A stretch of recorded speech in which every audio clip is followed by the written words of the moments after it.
Hello दोस्तों, हमारे YouTube channel में आप सभी का स्वागत है। तो दोस्तों, इस वीडियो में हम बेल स्टॉक के ऊपर डिस्कशन करने वाले हैं। फर्स्ट ऑफ ऑल एक अच्छी खबर है न्यू ऑर्डर से रिलेटेड।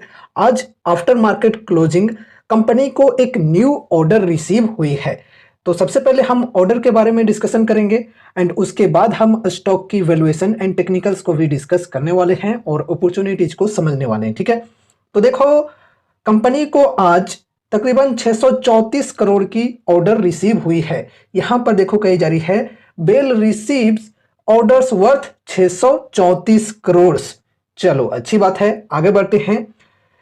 किस काम के लिए ये ऑर्डर कंपनी को मिली है ये हम अब समझेंगे। तो यहां पर कही जा रही है Navratna defence public sector undertaking Bharat Electronics Limited has secured additional orders worth 634 crore since the last disclosure on 8 November 2024। तो देखो दोस्तों, ये जो कंपनी को ऑर्डर रिसीव हुई है ये एडिशनल ऑर्डर रिसीव हुई है। इससे पहले 8 नवंबर को भी कंपनी को ऑर्डर रिसीव हुई थी और उसी डील के तहत एडिशनल ऑर्डर्स मिलने थे कंपनी को। वो एडिशनल ऑर्डर्स अभी यहां पर कंपनी को मिल चुकी है 634 करोड़ की। इसमें देखो काम क्या क्या करना है ये हम समझते हैं।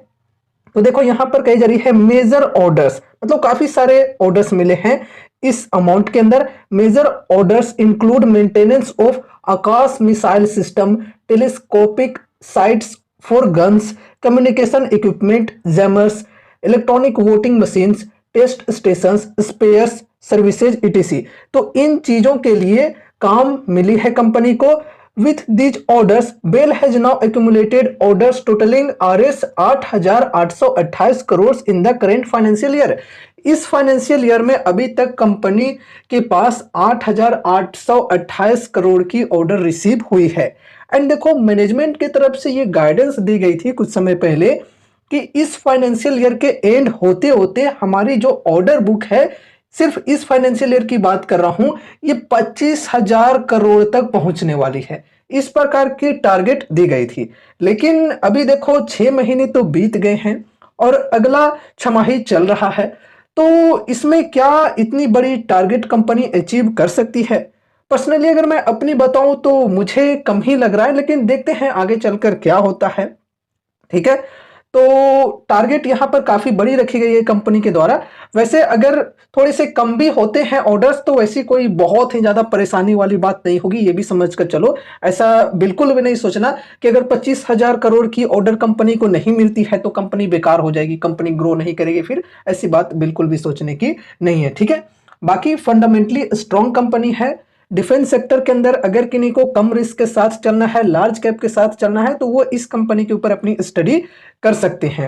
एंड देखो गाइज, अगर हम स्पेशली इस स्टॉक की बात करें तो रिसेंटली जो डिफेंस पीएसयूज में हमें काफी बड़े गिरावटें देखने को मिली थी, तो उस गिरावट में सबसे कम गिरावट वाली ये स्टॉक रही है। काफी अच्छी बात है, इसलिए मैंने कहा कि अगर किन्हीं को डिफेंस सेक्टर में कम रिस्क के साथ चलना है, लार्ज कैप के साथ चलना है, तो वो इस कंपनी के ऊपर अपनी स्टडी कर सकते हैं। ठीक है, एंड रिवॉर्ड्स भी उसी प्रकार से आपको मिलेंगे, ये भी आपको ध्यान में रखना है। क्योंकि लार्ज कैप की कंपनी है तो definitely mid cap and small cap की तुलना में रिवॉर्ड्स जो होंगे वो थोड़े कम ही होंगे, लेकिन उनकी तुलना में रिस्क भी यहाँ पर कम होगी। ठीक है, देखो मार्केट कैप जो है ये 2,30,000 करोड़ तक पहुंच चुकी है इनकी।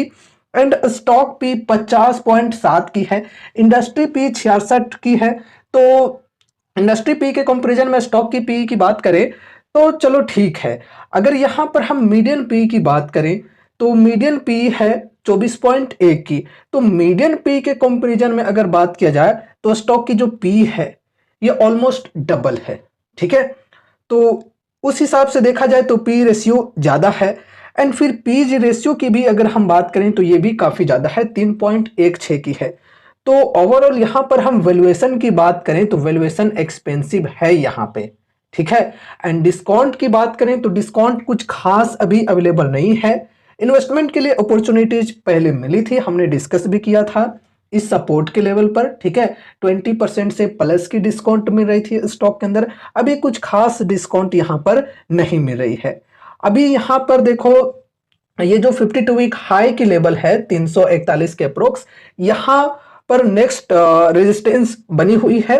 वैसे इससे पहले यहाँ पर 323 का जो लेवल है ये भी एक रेजिस्टेंस के तौर पे वर्क करेगा, ठीक है। लेकिन मेन रेजिस्टेंस की बात करें तो ये 341 की होने वाली है।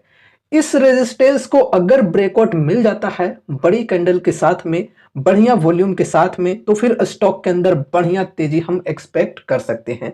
फिर प्राइस जो है ये 400-500 तक भी चला जाए, ठीक है, क्योंकि ऊपर में रेजिस्टेंस नहीं है तो प्राइस कहीं भी जा सकता है। तो उससे पहले यहां पर ब्रेकआउट मिलना जरूरी है, वो भी बढ़िया वॉल्यूम के साथ में। एंड देखो यहां पर क्या है कि एक यू शेप की पैटर्न बन रही है। तो अगर ये पैटर्न का ब्रेकआउट मिल जाता है, ये जो नेकलाइन है इसे ब्रेकआउट मिल जाता है, तो फिर यहाँ पर हम और भी बेहतरीन तेजी एक्सपेक्ट करके चल सकते हैं। फिर ट्रेडर्स लोग यहाँ पर एंट्री करेंगे स्टॉप लॉस के साथ में। और ये कोई कॉल टिप या रिकमेंडेशंस नहीं है, ये ध्यान में रखकर चलना, ठीक है। तो कोई भी डिसीजंस लेने से पहले अपनी खुद की स्टडी, खुद की एनालिसिस भी होनी जरूरी है। साथ ही साथ अगर आपके फाइनेंशियल एडवाइजर्स हैं तो उनसे एक और कंसल्ट जरूर से करना, क्योंकि यहाँ पर जो भी चीज़ों को डिस्कस किया जाता है वो सिर्फ और सिर्फ एजुकेशनल पर्पज से किया जाता है, ठीक है। कोई कॉल टिप या रिकमेंडेशंस नहीं दिए जाते हैं, ये ध्यान में रखकर चलना है। तो दोस्तों ये रही हमारी आज की वीडियो बेल स्टॉक से रिलेटेड। उम्मीद है कि इस वीडियो के माध्यम से आपको कुछ यूजफुल इन्फॉर्मेशन मिले होंगे। तो वीडियो को लाइक करके चैनल को सब्सक्राइब कर देना और मिलते हैं अगले नए वीडियोज के साथ। तब तक के लिए बाय बाय।